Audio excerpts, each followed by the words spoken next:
Hi guys, मैं हूं पूजा। स्वागत है आपका प्रेगनेंसी टिप्स एंड इन्फॉर्मेशन की एक और नई वीडियो में। आज की इस वीडियो में दोस्तों मैं आपको कुछ ऐसे टिप्स देने वाली हूं जो कि आपकी प्रेगनेंसी के दौरान आपके बच्चे को गर्भ में ही होशियार बना देती है और बुद्धिमान बना देती है। इसलिए जब भी आप प्रेगनेंसी प्लान कर रही हो तो इसी समय से आपको इन चीज़ों का ध्यान रखना है। देखिए दोस्तों, मैं बहुत सारी वीडियो में अपनी बताती हूँ कि प्रेगनेंसी के दौरान अगर आप अच्छा आहार लेती हैं तो यही आहार गर्भ में शिशु तक पहुँचता है और आपका बच्चा जो है हेल्दी बनता है, बुद्धिमान होता है। लेकिन इसके अलावा भी कुछ ऐसी चीजें हैं जो बच्चे को बुद्धिमान और होशियार बनाने में काफी ज्यादा काम करती हैं। तो प्रेगनेंसी जब आप प्लान कर रही हो या प्रेगनेंसी आपकी शुरू हो चुकी हो तो इन बातों का ध्यान जरूर रखिए जो मैं आपको आगे बताने वाली हूँ। तो दोस्तों देखिए, पहली चीज आपको क्या करना है, प्रेगनेंसी के शुरुआती दौर से ही अपना माइंड मेकअप पूरी तरीके से कर लीजिए कि भाई ये प्रेगनेंसी मेरी 9 महीने तक चलने वाली है। प्रेगनेंसी के दौरान मुझे कोई भी ऐसा काम नहीं करना है जिससे कि मेरी प्रेगनेंसी में कहीं भी अड़चन आए या फिर मेरी प्रेगनेंसी में मुझे कोई दिक्कत हो जिस वजह से गर्भ में शिशु को भी दिक्कत हो। तो इसलिए अपने आप को पूरी प्रेगनेंसी के दौरान आपको कूल रखना है, अपनी दिनचर्या को बहुत अच्छा कर लेना है, अपने पूरे काम टाइम पे करने हैं और खाने पीने का जैसा मैंने आपको बताया ही है कि प्रेगनेंसी के दौरान अच्छा खाएंगी तो आपके गर्भ में शिशु अच्छा होगा।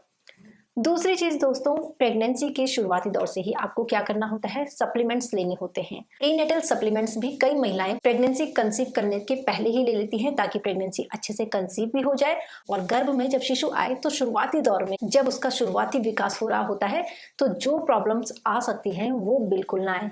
इसलिए प्रेगनेंसी के शुरुआती दौर से ही आपको सप्लीमेंट्स लेने होते हैं, जैसे कि फॉलिक एसिड, विटामिन ए, के और बी आपको अच्छी मात्रा में लेना चाहिए। वो इसलिए दोस्तों क्योंकि आजकल की लाइफ जैसा आपको पता ही है कि हर कोई कहीं ना कहीं दौड़ भाग ही कर रहा है, चाहे पुरुष हो चाहे महिला हो। तो ऐसे में महिलाएं अगर प्रेगनेंसी कंसीव करती हैं और वो कहीं स्ट्रेस ले लेती हैं, बहुत ज़्यादा अगर स्ट्रेस ले लेती हैं तो ये भी कहीं ना कहीं शिशु को जन्मजात परेशानियां दे सकता है। जैसे कि भारत में भी ऑटिज्म का खतरा काफ़ी ज़्यादा तेजी से बढ़ रहा है और जिस वजह से जन्म के बाद शिशु कई बार परेशानियों में आ जाता है और उसकी इस परेशानी से उससे ज़्यादा माता पिता चिंतित हो जाते हैं। तो ऐसी कोई प्रॉब्लम आपको ना आए इसलिए अपने सप्लीमेंट्स का ध्यान आपको अच्छे से रखना है। तीसरी चीज़, आपको दोस्तों प्रेगनेंसी के दौरान एक्टिव रहना है। अगर आप प्रेगनेंसी के दौरान ये सोचती हैं कि मुझे रेस्ट करना है, मुझे ये हो सकता है, वो हो सकता है, मेरे गर्भ में तो एक नन्ही जान है और मैं नॉर्मल से थोड़ा अलग हो चुकी हूँ, तो ऐसी अगर सोच आप रखेंगी तो आप अपने आप को एक्टिव नहीं रख पाएंगे। आपको अपनी प्रेगनेंसी में ठीक ऐसे ही रहना है जैसे कि आप नॉर्मल अपनी रूटीन चला रही होती हैं, यानी कि आपको एक्टिव रहना है, वॉक वगैरह करनी है, योग करना है, प्राणायाम करना है, ध्यान करना है। इससे एक तो क्या होता है, प्रेगनेंसी के दौरान जो हार्मोन्स रिलीज होते हैं जो आपको टेंशन दे सकते हैं, तनाव दे सकते हैं, उनसे आपको कोई भी इफेक्ट नहीं होगा। और इतना ही नहीं, हेल्दी होशियार बच्चे के लिए, बुद्धिमान बच्चे के लिए अगर आप ये सब क्रियाएं करती हैं तो इसकी प्रतिक्रियाएं आपके गर्भ में पल रहे शिशु पर भी पड़ रही होती हैं। बेबी को कंसीव करते ही आपके मन में भी ये आता होगा कि बच्चा जब मेरा पैदा हो तो वो काफी ज्यादा इंटेलिजेंट हो, होशियार हो, बुद्धिमान हो, उसके मस्तिष्क का विकास अच्छे से हो। तो इसके लिए दोस्तों अगर आप ओमेगा 3 फैटी एसिड्स युक्त आहार का सेवन करती है जो कि आपको खास तौर पे मछली से मिलता है तो ये बच्चे की याददाश्त, बौद्धिक क्षमता और उसकी मेंटल ग्रोथ के लिए काफी ज्यादा हेल्पफुल होता है। इसके अलावा अंडा अगर आप खाएंगी तो इसका जो पीला भाग होता है कोलाइन से युक्त होता है, तो ये भी बच्चे की मेंटल हेल्थ के लिए काफी ज्यादा हेल्पफुल होता है।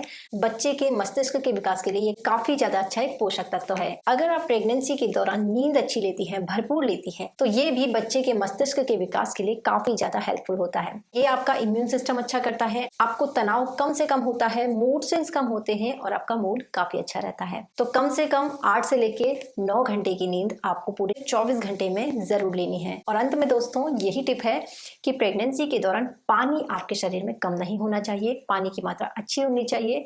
एक दिन में आप कम से कम 2.5 से लेके 3 लीटर पानी जरूर पीजिए, यानी कि 8 से लेके 12 ग्लास पानी आप इस दौरान पिएंगी तो ये आपकी बॉडी को डिहाइड्रेशन से बचाता है, आपकी बॉडी हाइड्रेट रहती है और बच्चे के सूखने के चांसेस बिल्कुल कम रहते हैं। तो पानी का इंटेक आपका अच्छा होना चाहिए।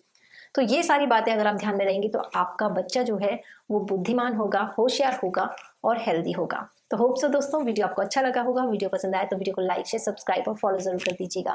थैंक्स फॉर वॉचिंग दोस्तों, फिर मिलूंगी आपसे नेक्स्ट वीडियो में। Till then stay happy, stay healthy.